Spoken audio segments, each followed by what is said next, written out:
Howdy, hi there, ho there, YouTubies. Alright, so today we're going to do an oil change on a GSX-R 750, like so. And here's the oil, here's the filter, shop rags or towels, and iPad. Why do I have an iPad? Let me show you. So what we're going to do here is click on the manual. See, I have my service manual right here. Click on that, and you can see that this is everything I need to know about my jigsaw for most service type things. Okay, so I'm going to find oil change just because I already know how to do it, but just I want to show you guys that the iPad can be an awesome tool in your garage. So the little bookmark icon, click that and you'll get a menu. And let's see, where would this be? Engine, lubrication, engine oil and filter replacement. Click that, voila, here we are. Next thing I'm going to do is I'm going to put my bike on the rear stand. Now, some of you have not done this yet, and some of you are old pros, so this is for the noobs. This is a scary thing when you first put your bike on a rear stand. First thing is, make sure that your bike is in gear, first gear, which I already checked before I started. Okay, and then the way I like to do it, make sure that your width is set on your stand. See, I have the width here set properly, and then make sure that you have some swing arm spools like this installed by yourself or professionally installed. That'll make it much easier. So the way I do it is I come around like this. Watch, I'll drop my bike. No, I'm just kidding. And then I kind of look down and I line everything up. Now as you line it up, you start to commit the bike to the stand as everything is seated, and then you put pressure on the stand so it's rising to meet the spools. There we go. It's that simple. Nice and slow. And you can see the long end is in front, and that's to catch the spool, and the short end is in the back. I think I'm doing that right. If that's wrong, let me know. It seems counterintuitive, like the bike's going to slide off the back. And then I also make use of a front stand, just because it makes it easier to free the front wheel and get the bodywork off. But if you want to clean the front wheel, a front stand is essential because you can turn it. Well, it's not essential, but it's helpful. So put this under. This is a Woodcraft front stand, and there's different. Try not to scrape your stuff.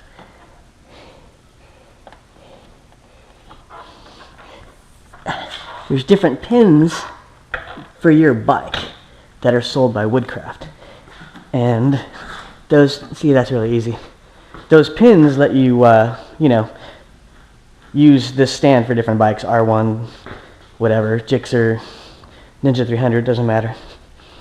Okay, so once you've done that, you can lift the stand up, do whatever you need to do. Now what you want to do before an oil change is idle it for like 5 minutes, so I'm going to do that now with the garage open, because you don't want to kill yourself from carbon monoxide fumes.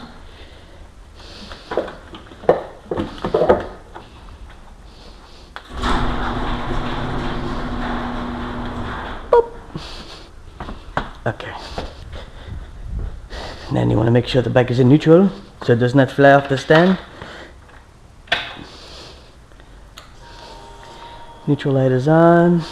Rear tire spins, so we are in neutral.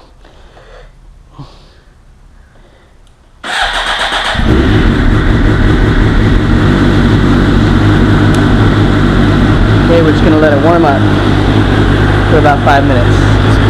Okay, while the bike is warming up, I like to work on the bodywork. Start that process. This is just a 4mm Allen socket, or sorry, Allen key, I guess, with a ratchet.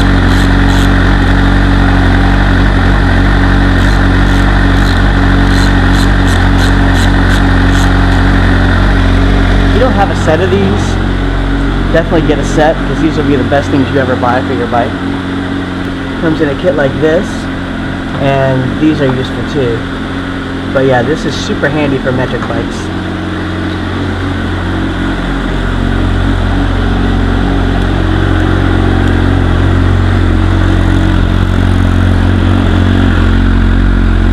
That should be warm enough.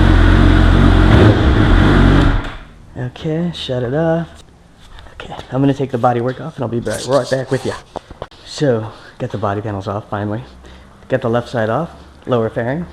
That's all you really need. The engine's still warm, so I'm going to loosen the drain bolt and drain the oil. The thing to keep in mind is that the oil change calls for 2.2 liters of oil. So you want to make sure you don't put any more than you have to. This has almost the right amount that I need here, and slightly less, so that's good. I can always fill it up more. So this is pure synthetic, which I recommend, and that's 4 liters. That's like 2 oil changes. So this is good stuff, synthetic. So now we are going to drain the oil.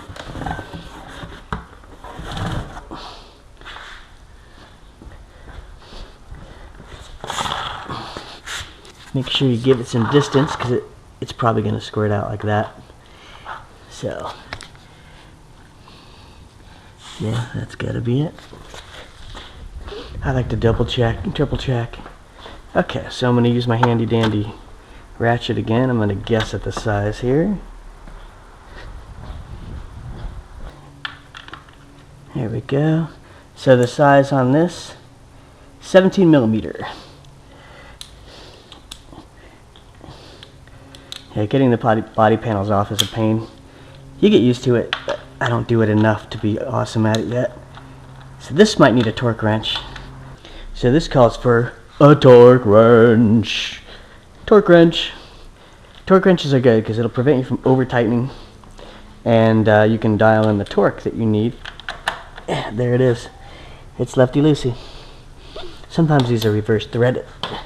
Well, not oil drain plugs, but some bolts are. Okay, so this should come pouring out because it's warm, and we got to do the old don't drop the drain plug in the oil pan trick.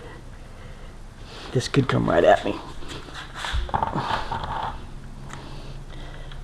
When it's warm, it comes out fast, which is what you want. Look at that. Didn't drop it, but got oil over my hands. That's okay. That's why the shop towels are ready. Okay, you know, if I were smart, I'd have the shop towels right here. Now that my hands are somewhat clean, still smell like oil. Next step is going to be the filter. Now, normally you would replace this little crush washer here. So I'm going to see if I have any. See, there's a Yamaha crush washer. So we can try it. Yeah, looks like it'll work.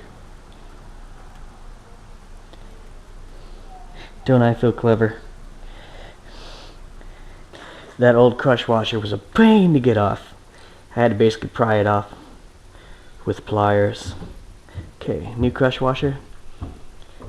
Apparently it doesn't matter if it's Yamaha, Suzuki. And we're going to put this back on. So let's carefully thread that on. Okay, we want 16.5 foot-pounds torque. Make sure you're looking at foot-pounds. 16.5, there we go. Okay, yeah, because sometimes the torque wrenches have both settings, and you want to be sure you get the right one. So let's do this. This is the correct setting now, and we'll hear a little click when it's set. There we go. I know that's exactly right. Okay, so what I do with the oil is I have this sort of thing which I pour the oil into, and then I can take this to like AutoZone, Chief Auto Parts, whatever, and recycle the oil. Make sure you recycle it properly.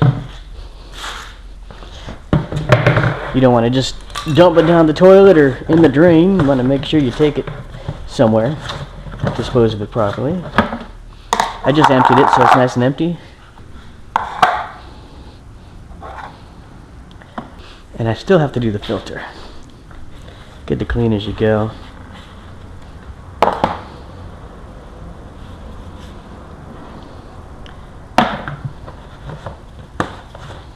Okay, I'm gonna put the pan back, clean up any oil. Okay, now we're gonna do the filter. Gonna have to use a strap wrench, which those aren't that fun to use.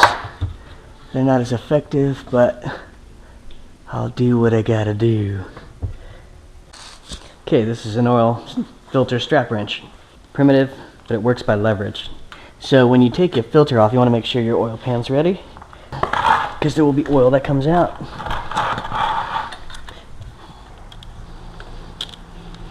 Yeah, it should be hand loose now.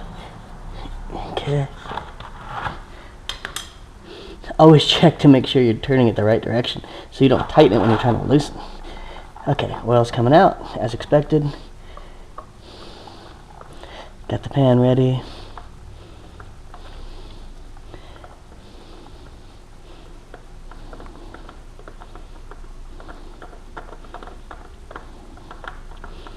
You can actually put tin foil on your headers if you want to avoid getting oil on them. It's a good trick. So what I like to do is I use the new box from the new oil filter to store the used one. Clean up the oil a bit and then stuff a rag in there to soak up some of that extra oil. Okay, time for the new filter. Make sure you thread it nicely. There we go, that's a good thread. And then I'm going to read up real quick to see how tight it is, but basically you don't want it hand tight, but you don't want it too tight. You never just want to hand tighten this stuff. 14.5 pound foot. See, that's the handy dandy advantage of having your little shop manual. 14.5 pound foot is not that much.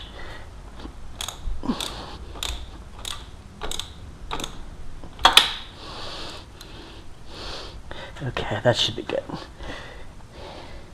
Clean up any residual spillage, drippage, and now we're going to fill it with oil. There we go. This is handy. Okay, and I know I got about the right amount of oil right here. 2.2 liters.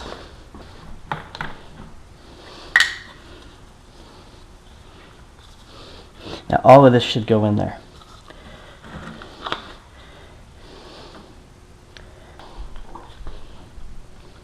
Then what we're going to do is start the bike up, make sure there's no leaks, clean up the body parts, body panels, put them back on. One thing I used to guess at is how much oil to put in a bike. And you never want to overfill a bike with oil. Underfilling it is not good either. So it's good to know exactly what you're doing. Okay, so we're going to start it up, make sure there's no leaks, then we're going to check the oil levels and top off as needed.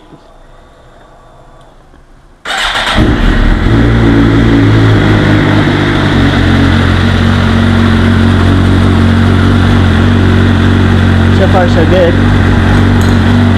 Basically checking for filter leaks and oil drain plug leaks.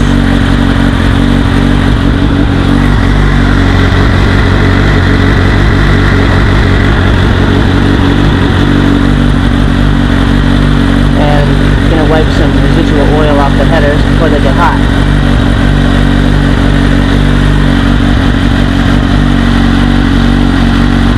So far so good.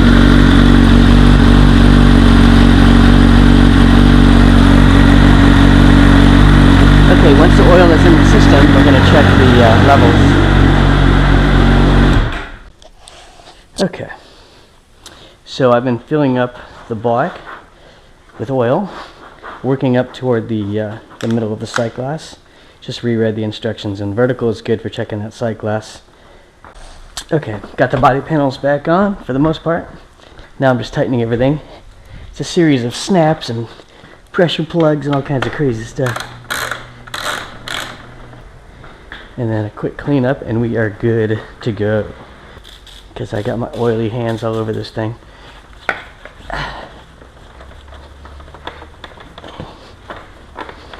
I cleaned up as I go, or I clean up as I go, but it's hard not to get stuff dirty, especially on a white bike, you know?